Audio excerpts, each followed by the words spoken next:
In the late 19th and early 20th century, various Western countries actively competed for influence, trade, goods, and territory in East Asia. Japan sought to join these modern colonial powers.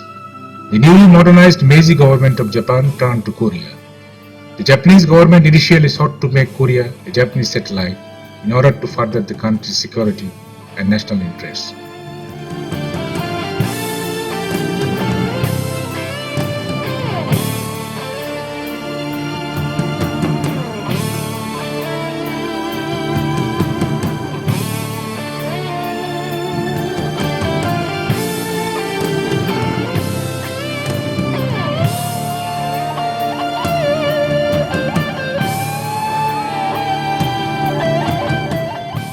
Korea was under Japanese rule as part of Japan's 35-year imperialist expansion from August 22, 1910 through the Annexation Treaty to 15th August 1945 upon the Japanese defeat in World War II.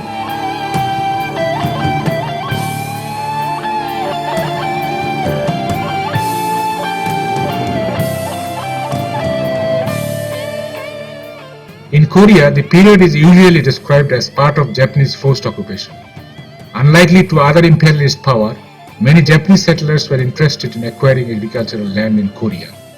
By 1910, the number of Japanese settlers in Korea reached over 170,000, creating the largest overseas Japanese community in the world at the time.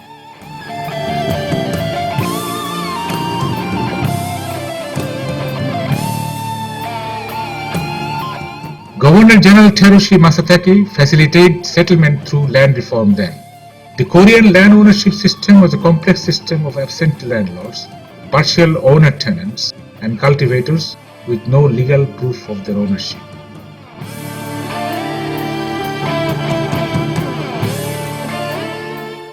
Terushi's new Land Survey Bureau conducted cadastral surveys that re-established ownership on the basis of written proof like deeds, titles, and similar documents. Ownership was denied to those who could not provide such written documentation. Like British Indian colony, these turned out to be mostly lower class and partial owners who had only traditional verbal cultivator rights.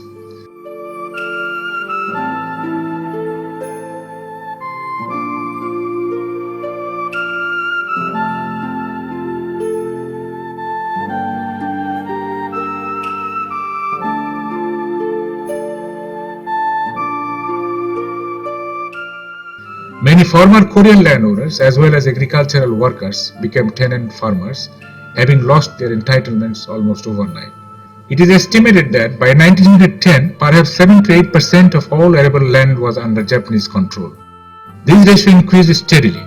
During the years 1916, 20, and 32, the ratio of Japanese land ownership increased from 36.8 to 39.8 to 52.7%. Conversely, the ratio of Korean ownership decreased from 63.2, 60.2, and 47.3%.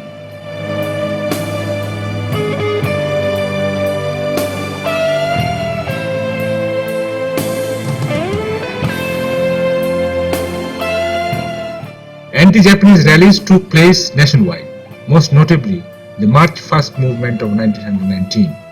A declaration of independence was read in Seoul. It is estimated that 2 million people took part in these rallies.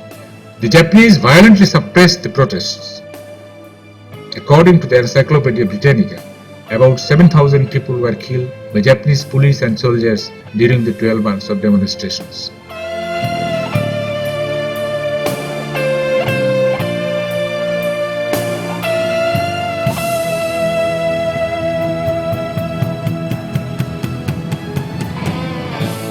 Many witnesses, including Catholic priests, reported that Japanese authorities dealt with insurgency severely.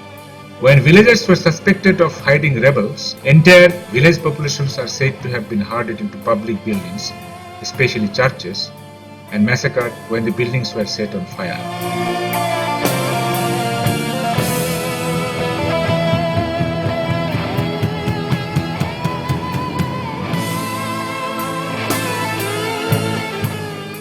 In the village of Gemini, for example, a group of 29 people were gathered inside a church which was then set afire.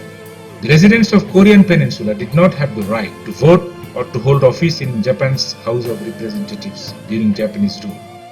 The Japanese colonization of Korea has been mentioned as a case in point of cultural genocide. Focus was heavily and intentionally placed upon the psychological and cultural element in Japan's colonial policy and the unification strategies adopted in the fields of culture and education.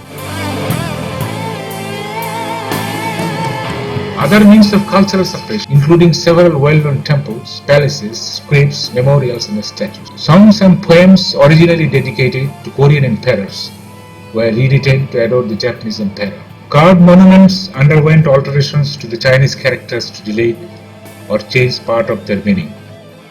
Sangniman, a virtual symbol of Korea, was altered.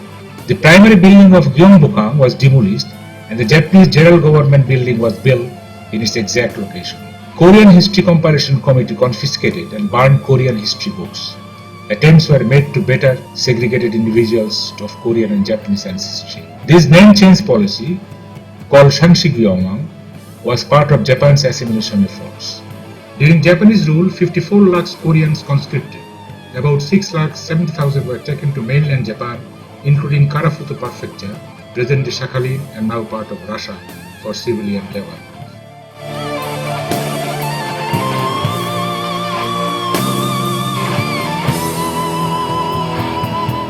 The total deaths of Korean forced laborers in Korea and Manchuria is estimated to be between 2,70,000 and 8,10,000. According to the Peace Project Network, 70,000 Koreans whom were then drafted for work in military industrial factories in Hiroshima and Nagasaki were also killed in the bombings.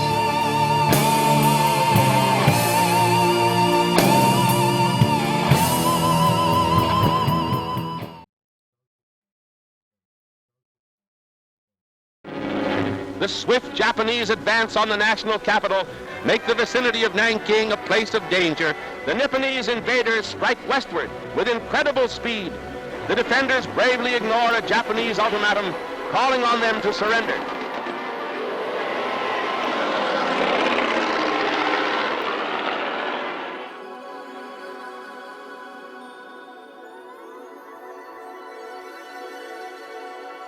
The Nanking Massacre, or Nanjing Massacre, known as the Rape of Nanking, is a mass murder and war rape that occurred during the 6-week period following the Japanese capture of the city of Nanjing, the former capital of the Republic of China, on December 13, 1937, during the Second Sino-Japanese War. During this period, hundreds of thousands of Chinese civilians and disarmed soldiers were murdered, and 20 to 80,000 women were raped.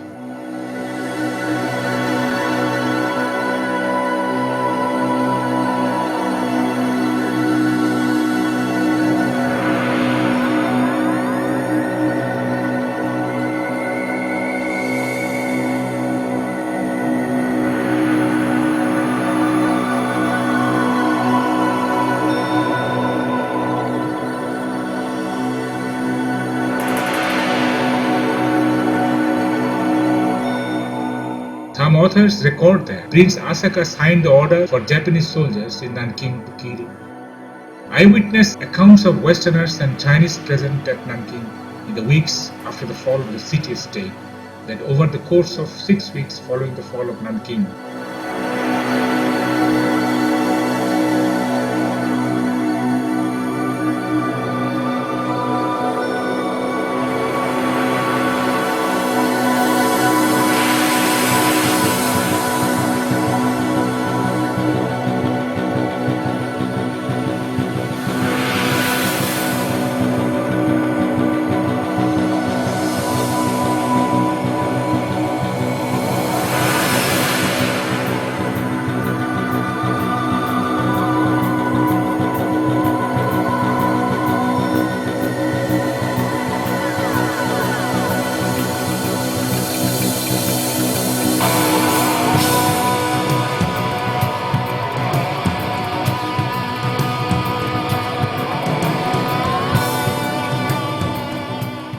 Japanese troops engaged in rape, murder, theft, arson, and other war crimes. Some of the accounts came from foreigners.